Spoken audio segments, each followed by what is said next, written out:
Armelle nous accueille. Bienvenue à Reims. C'est ta première fois à Reims ? Première fois à Reims. Et merci Armelle, de nous accueillir. Nouvelle voix en Beaujolais, les primeurs de Massy, puis les primeurs de Castres, le Crossroad, les rendez-vous soniques, ce soir le Charabia Festival. Est-ce que tu aimes ça, cette idée de festival est-ce qu'il y a une certaine mythique pour toi à jouer avec d'autres artistes, hein ? Parce qu'on est au début de ta partie live. Hein.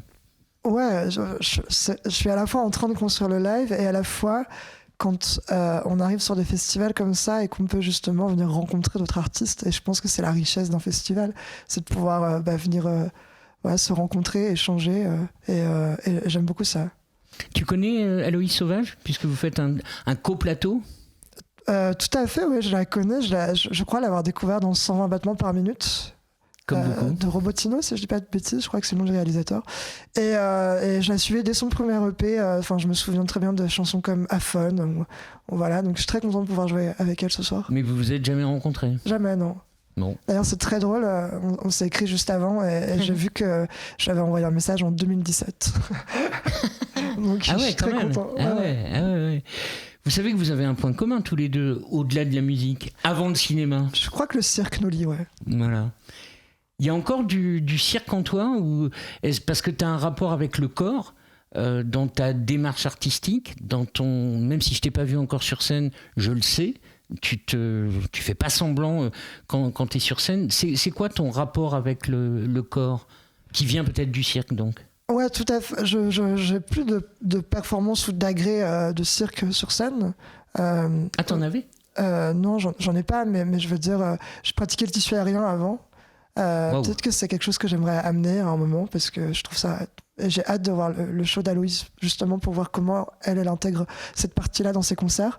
Mais je crois que comme tu le dis, ça m'a vraiment aidé au niveau du corps et au niveau de la mouvance et j'ai gardé cette partie-là, ouais, qui est très pulsionnelle, si je puis dire. Bon, c'est quoi de la variété alternative, Monsieur Euth ? Je crois qu'en France, on a une image assez kitsch de la variété.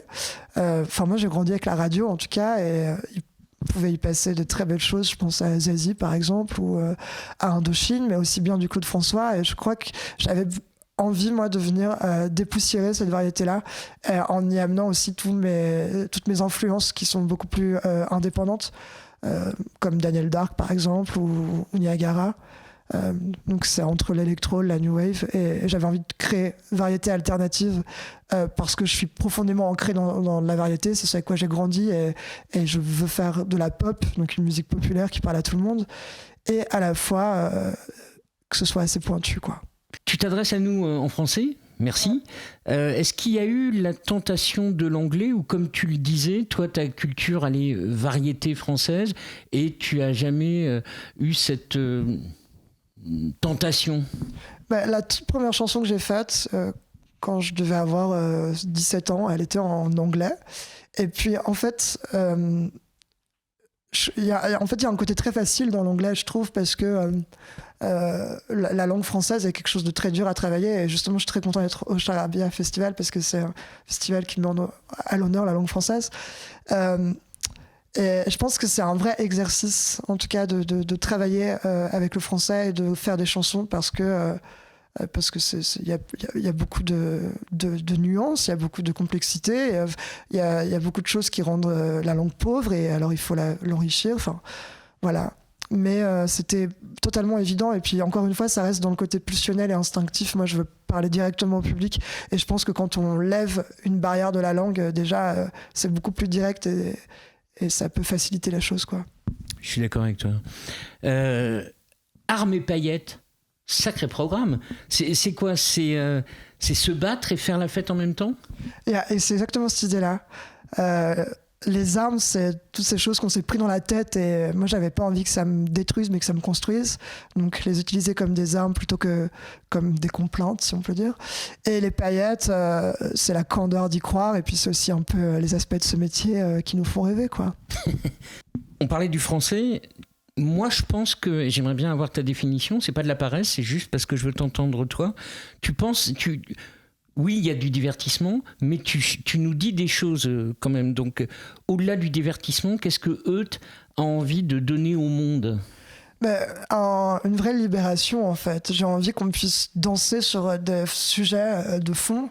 Et comme je le dis, je fais de la musique pour danser sérieusement. C'est-à-dire que oui, on danse et on fait la fête, mais si on écoute le texte et ce qu'il dit, j'ai vraiment envie de pouvoir donner comme un vent de réparation et surtout de libération. Enfin, quand je pense à une chanson qui s'appelle HPV, qui parle du papillomavirus. Danser sur une MST, je crois que c'est la plus belle victoire qu'on peut avoir sur soi-même, quoi. Et puis sur la maladie aussi. Sur ta page Facebook, récemment, il y a un de tes contacts appelé Olivier, quel merveilleux prénom, qui t'a vu à l'Annester il y a une quinzaine de jours, te compare à Jean Guidoni. Alors vraisemblablement, Jean Guidoni, c'est le premier chanteur à vivre sereinement et avec passion son homosexualité. Est-ce que tu connaissais Guidoni et qu'est-ce que tu penses de cette relation-là qui était dans le poste axé aussi sur sa sexualité à Guidoni, quoi. Je connaissais pas, je savais pas du tout, donc j'irai voir. Mais c'est un très grand chanteur qui années 70 et qui alors, pour le coup n'est pas du tout dans une variété, tu vois, c'était même un peu un télo, mais en 70, il n'a pas eu peur d'affirmer qui il était, tout simplement. Donc ça, est-ce que c'est quelque chose qui te touche ? Et si on parlait de messages, est-ce que ça fait partie des messages où toi, t'as l'air très serein avec ça ? Il n'y a pas d'étendard, tu exprimes ce que tu es. Je pense que je trouve que la société française, et grâce à la pop culture, a pu évoluer ces dernières années de manière incroyable. Enfin, je pense à des sujets comme le féminisme, par exemple, où je trouve que Angèle, Pomme et toutes ces chanteuses-là ont vraiment libéré la parole et permis une grande avancée sociale. Je pense que ça a aussi été le cas sur l'homosexualité, avec des chanteurs comme Bilal Hassani ou avec Eddie De Brito, par exemple. C'est vrai que, ou Christiane de Queens même, il y avait besoin de revendiquer, je pense. Moi, j'ai envie de normaliser, en fait, parce que je me sens totalement normal, je me sens pas différent. Et je pense qu'aujourd'hui, il faut encore passer un step où, en fait, c'est juste OK, et c'est la norme de la société qui doit passer de ça à ça, mais on va y arriver, j'y crois. Moi, je dis souvent, j'ai les yeux bleus, je suis 1m72, je suis homosexuel, c'est exactement la même chose. C'est juste pour dire que je suis né comme ça, en fait, j'ai pas choisi, et c'est pas un étendard, c'est pas une fierté, c'est quelque chose de normal, et il faut juste que ce soit accepté, et je compte bien faire en sorte que ça le soit, quoi. Tu le dis bien. J'imagine que tu dois recevoir des messages de gens qui te disent merci, je me sens moins seul. Beaucoup, ouais. J'étais assez surpris parce que j'ai un discours qui en tout cas au sein de, si je peux dire, la communauté gay, est très déviant. Ah bon ? Ouais, je trouve qu'on n'est pas beaucoup à penser ça. Et c'est vrai que quand j'ai reçu cette validation-là de la part d'autres, je me sentais un peu moins seule et je me suis dit ok, c'est cool, on peut vraiment prendre ce chemin-là, quoi. Moi, j'allais un peu plus loin, c'est-à-dire qu'une chanson, comme toi, tu l'as peut-être vécu avec d'autres chanteurs, peut modifier la vie de quelqu'un. Je pense qu'il y a le pouvoir d'une chanson. Peut-être, ouais. Non, tu le fais pas dans ce but-là ? Bah si, évidemment. Enfin, si je peux soulager des âmes, alors j'aurais tout gagné. Mais je me souviens d'un festival que j'ai fait cet été et je sors de scène et il y a une maman de 50 ans qui me tombe dans les bras en me disant votre chanson parle de ma fille et c'est incroyable. Et je qu'une aide, c'est de rentrer chez moi et de lui faire écouter. C'est une chanson qui s'appelle Corps et Ego et qui dit justement qu'on a chacun le corps qu'on a et que c'est totalement OK, encore une fois. Et je suis très heureux de pouvoir, si c'est possible, libérer des carences ou des complexes. Ouais. Ah oui, c'est émouvant, ça. C'est même pas la fille, c'est la mère qui a dit. Ouais, on a chialé. Enfin, j'ai chialé dans ses bras aussi. Hein. Je pouvais pas résister. Il y a un moment, bon, madame, câlin. Et ça serait quoi la réussite pour toi ? Je pense que je fais un Olympia, je peux mourir le lendemain. Ça, ce sera la réussite totale. Je pense que tu feras un Olympia, et si tu peux ne pas mourir le lendemain, ça serait quand même beaucoup plus sympa. Disent beaucoup de gens. Non, mais... Pardon.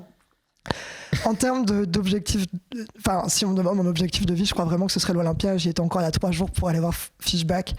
Et c'est une salle où je rentre, je mets un pied, j'ai les frissons totales. Enfin, je trouve qu'il y a quelque chose de mythique qui se passe là-bas et j'ai envie d'y aller, quoi. Bon, je suis sûr que tu iras. Est-ce que tu as des limites ? Toujours, on a tous des limites. Lesquelles ? On les explore tous les jours et on les repousse. Mais oui. Et alors, pardon pour la question, tu n'es pas obligé d'y répondre. Est-ce que tu as peur de la mort ? Pas du tout. J'ai envie de poser cette question quand j'ai écouté ton mini-album. Pas du tout. Je crois en fait que j'ai été confrontée à ça et j'ai pris l'importance justement peut-être de l'autre versant qui s'appelle la vie. Et en fait, on va tous partir un jour parce que c'est un cycle et que c'est comme ça et que c'est inévitable, et à quel âge ça se fera, on ne décidera pas. Donc bouffons le présent et puis c'est tout, quoi. Donc j'ai pas peur de la mort, mais des fois ça me questionne, voilà. Et donc effectivement c'est une belle réponse, le pendant de la vie, et la vie elle est sur scène. Tu te sens chez toi quand tu rentres en scène ? C'est le moment où je vis le plus, je crois. Et j'en reviens à Fishback, qui a une chanson Tu es en vie, et je crois que quand je suis sur scène, je suis en vie de manière totale. Merci beaucoup Thibaut. Euth, ouais, c'est mieux quand même. Euth, alors pour les gens qui ne savent pas, on enlève une lettre de poète, machin. Voilà, Euth et Quand on te pose cette question, ça t'agace non, parce que c'est normal, c'est le début, il faut que les gens comprennent. Et puis j'aime bien le fait d'avoir choisi un nom un peu pas cabré, mais un peu de travers, si on peut dire, parce que comme ça, on me demande plein de fois et à la fin, on retient. Merci beaucoup, bon concert. Merci. Salut.